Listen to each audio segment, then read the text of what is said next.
सच्चे रामायण के लेखक हमारे ललाई यादव जी, संत रविदास जी और बहुजन समाज में जन्मे सभी महापुरुषों को नमन करते हुए मैं इस बीरापासी की धरती पर आए हुए सभी साथियों का हार्दिक स्वागत, वंदन, अभिनंदन करता हूं।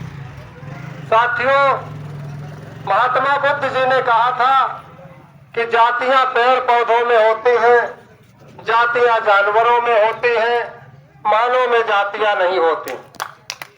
आपने देखा होगा कि आम, नीम, कटहल, बबूल ये दूसरे तरीके के हैं, इनके अंदर वैरायटियां हैं। इनको देख करके हम जान जाएंगे कि इनकी जातियां अलग अलग। हम जानवरों को भी देख लेंगे तो भेड़, बकरी, गधा, खच्चर, इस तरीके बैल, ये दूसरे तरीके के हैं, इनमें जातियां। आज हम लोग यहाँ इकट्ठा हुए हैं, अगर एक दूसरे को बताया ना जाए तो हम शायद एक दूसरे की जातियों को नहीं जान सकते। तो सवाल ये उठता है कि जब जातियां मानव में नहीं है तो इस देश में जातियां बनाने का काम किसने किया? इस देश के मूल निवासियों को अलग करने का काम किसने किया? इसके लिए हमें भारत के इतिहास में जाना होगा।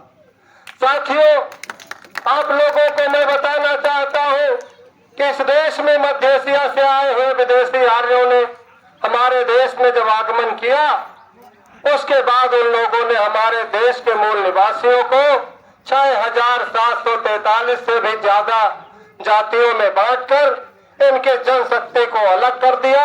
इसलिए कर दिया कि ये अलग अलग रहेंगे तो ये सत्ता में नहीं आ सकते हैं, और जब सत्ता में नहीं आएंगे तो हम इन पर अच्छी तरीके से उत्पीड़न कर सकेंगे। साथियों, आज हम 6743 जातियों में बटे हैं, तो बाबा साहब अम्बेडकर ने एक नारा दिया था कि संगठित हो, शिक्षित बनो, संगठित हो, संघर्ष करो।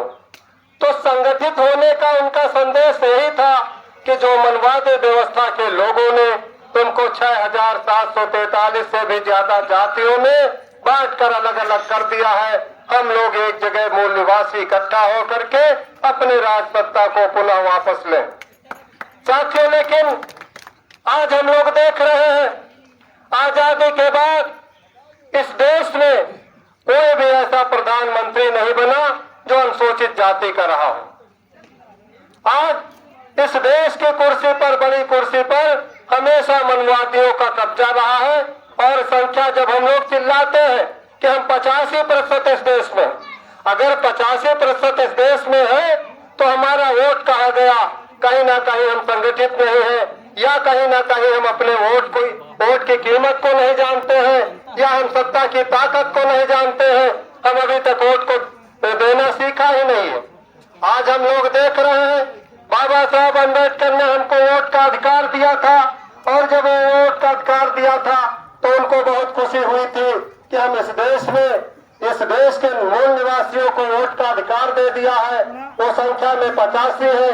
जिस दिन वो वोट अपना अच्छे तरीके से देना सीख जाएंगे, उस दिन वो सत्ता में अपना खुद पहुंच जाएंगे। लेकिन साथियों, आज हम लोग आजादी से अब तक सत्ता में पहुंचने का काम नहीं किया, ऊंची कुर्सियों पर जाने का काम नहीं किया। आज हमारे बहुजन समाज में तमाम ऐसी जातियां हैं जो बिल्कुल शिक्षा से वंचित है, उनके पास धन नहीं है, और वो लोग जो है निरीह जिंदगी बिता रहे हैं। आज हम लोगों को चाहिए कि बाबा साहब अम्बेडकर की शिक्षा को लेकर के आगे बढ़ने का काम करें। साथियों, मैं ज्यादा नहीं बोलूंगा, वक्त ज्यादा है, लेकिन एक बात जरूर कहूंगा कि आज इस देश में तमाम अम्बेडकरवादी जो नकली अम्बेडकरवादी है, मंच पर तो भाषण अम्बेडकरवादी बनते हैं, लेकिन उनकी विचारधारा वास्तव में अम्बेडकरवादी नहीं होती। बाबा साहब ने कहा था कि मेरे बस में ये नहीं है कि मैं हिंदू बन करके ना पैदा हूँ, क्योंकि मेरे माँ बाप हिंदू थे, और लेकिन मैं हिंदू बन करके मरूंगा नहीं।